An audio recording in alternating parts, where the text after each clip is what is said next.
Hello, welcome. And today, once again, I'm talking about universal basic income. This is actually my third video on this, and I'm kind of happy because I love talking about universal basic income. And I actually had, for the first time so far, a person requesting more information on this topic, on any topic. I mean, I'm still baby YouTuber, tiny little YouTuber. So I'm happy to fill someone's request for information, and I'm also happy to talk more about universal basic income. And today I'm going to be addressing a pretty common concern about universal basic income. And this is one that I've heard recently and also have heard a lot of times in the past. Why should we pay rich people? We should definitely not pay the rich people. They don't need universal basic income, right? Let's talk about it. Roll intro. All right. Tiny YouTuber. No intro. Dang it. Oh, maybe I should get one of those someday. But not today. I want to start off by saying, hey, yes, I do think that we should pay rich people universal basic income. I think it's the obvious, clear, and intelligent choice. Before I give you the long and detailed arguments for it, let me give you a quick version. First reason, you don't need to hire auditors to decide who gets what, costing a lot of money and additional bloat and administration costs. Second, you don't lose your benefits if you get a job. If you get $12,000 or whatever the universal basic income is without a job, and then you get a job and you lose it, then what's the point of getting a job? Now you just lost money by working harder. 3, you don't have to have mountains of paperwork. If you're poor and you want to apply for universal basic income, you don't have anything getting in your way like we often have with our current disability and welfare system. That's a topic for another time. And then 4, it doesn't actually cost more money. It really doesn't cost more money to pay wealthy people universal basic income. I will get into that one near to the end. Leave you a little bit of a hook, I guess. Now I think that one's just better explained with longer explanation. Okay, now that we've done that, let's give you a more detailed reason how these arguments fit into place. So instead of saying, why should we pay rich people? Instead say, how would we not? What would we have to do to avoid paying rich people universal basic income? So first off, we'd have to have a way to differentiate who's rich and who's not. Which means we would have to be able to say, here's the cutoff. If you're above this amount, you're rich and you don't get it. And if you're below that amount, you are poor and you don't get it. And you do get it. So now we have to pick a point. So let's say $100,000. That's a good round number. $100,000. You don't need extra money. You're plenty good, right? So $100,000, you don't get universal basic income. But what happens if you're making $99,000? Does that mean you now make more money than the person with 100,000? Well, that would kind of stink. It's like, I don't want a better job. I want a $99,000 job. Anything better than that? Nope, don't want it. Well, we could add a tier system. We can't do that with taxes already. Hey, you make between this amount and this amount, and you get nothing. You make between this amount and this amount, you get a little bit. You make this and you get a bit more, and so on and so forth. So we could make it so that you slowly lose universal basic income as your income slowly goes up. That adds a lot of complexity. Now we have to have a very fine-grained understanding of someone's income. What about people, though, who lose their jobs? What if someone was making 100,000 a year? Actually, let's say if someone was making 200,000 a year, they made $200,000 in the year for the first 6 months, and then they lost their job. Now they make nothing. Now they already spent their money they made, the 100,000 they already made. They've already made 100,000 this year, but now they have 6 months where they have nothing. We could just do the thing where we say, sucks to be you. You should have saved your money. You made $100,000 this year. You don't get anything. Well, that is kind of the mentality we're trying to get away from, right? Like, the mentality of, hey, um, you should have had a job. You should have worked harder. You should have saved money, because that's why the only reason you're having hardship is because you didn't do what you should have. So we're not paying you welfare. We're not helping you. We're not keeping you from starving. I don't like that. Um, but we could do that method. We could cut them off completely and say you made 100,000. Um, if they end up making less than that, and we like if they were making 100,000 and they lost at the beginning of the year, we'd have to have some way to track and say, hey, I lost my money. I don't make any money this year, even though I filed taxes last year and I made $100,000 and I didn't deserve universal basic income. I definitely need it now. So we have to have an application process. We have to have a way for them to prove that they're poor. We have to have paperwork and forms, and then we have to hire people to actually administer those papers and forms. So now we have to have a whole government agency that is designed to take these forms, assess them, check if someone's being fraudulent and trying to steal universal basic income when they are making too much money, et cetera, et cetera. And you can already see that in current welfare systems. Look at how much we have to hire and pay people to administer. Here comes another problem, is what about the states that don't like welfare? The government says, hey, every state, you got to provide welfare. But the states that don't want it, what they do, they underfund the agencies that provide it, and they add barriers. So they might say, hey, your paperwork, you missed checking one box.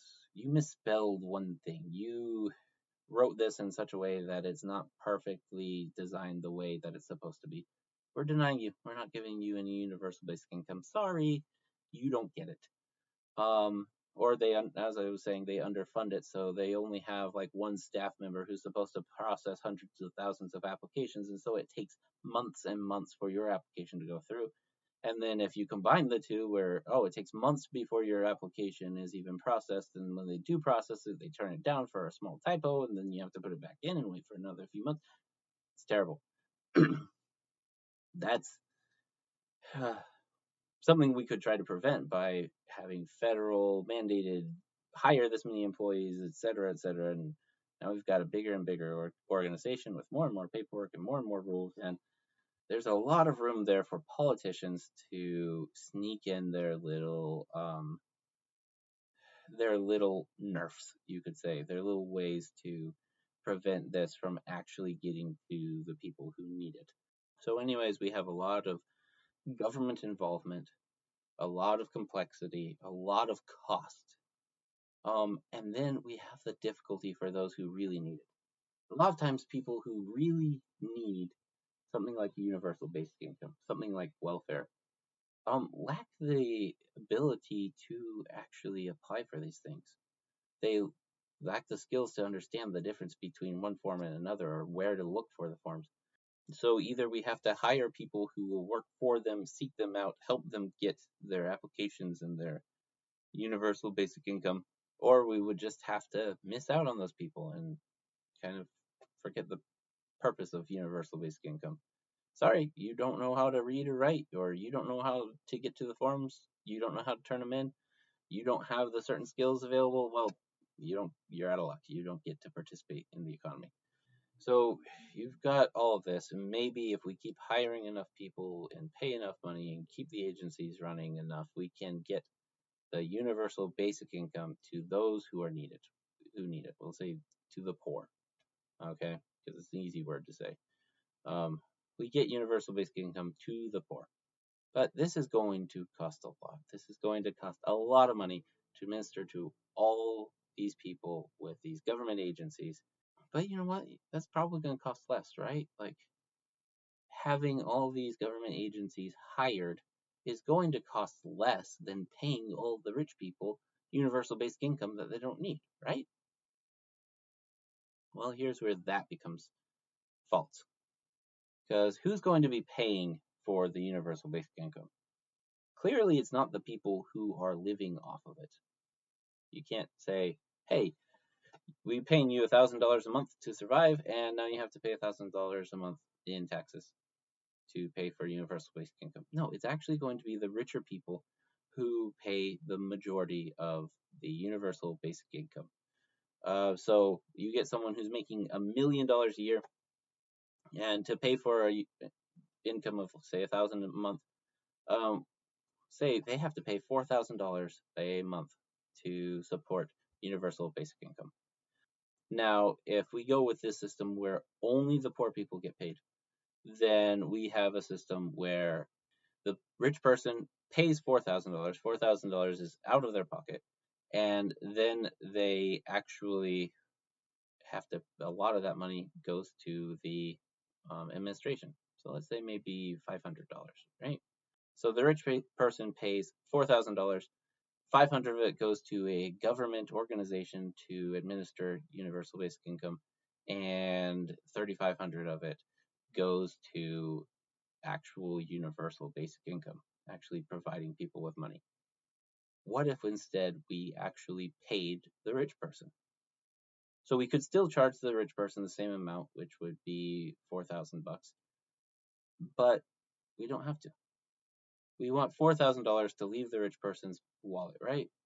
Either we're willing to charge them that much. So why don't we just actually charge them $5,000? Why don't we charge a rich person $5,000 and then hand them back $1,000? So guess how much money comes out of the rich person's pocket? 4,000.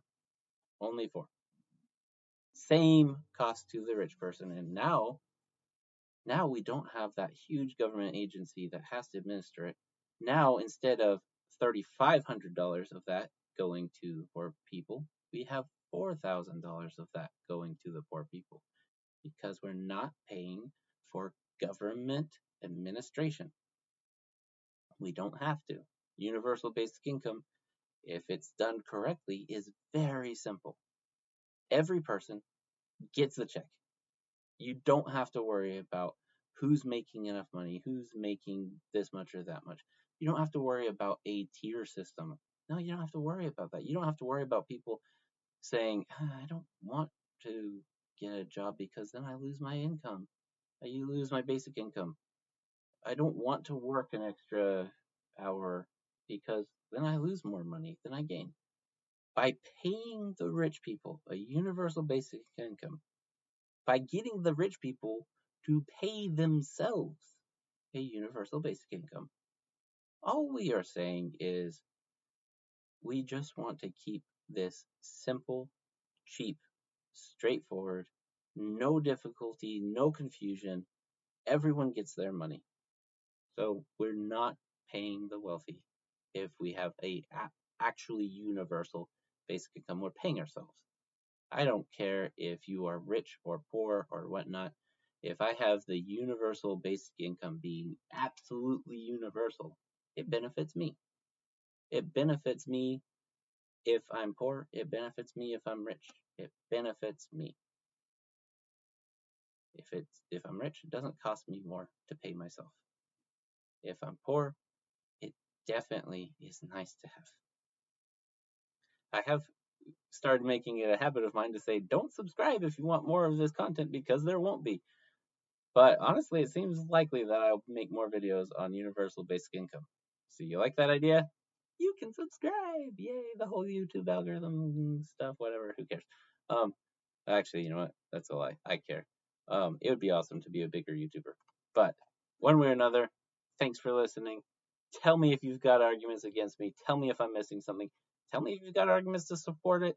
And also, tell me if you want to request videos. This was awesome to have another video requested. I will see you next time. Hopefully, unless I scared you off. Dang it. Please see me next time.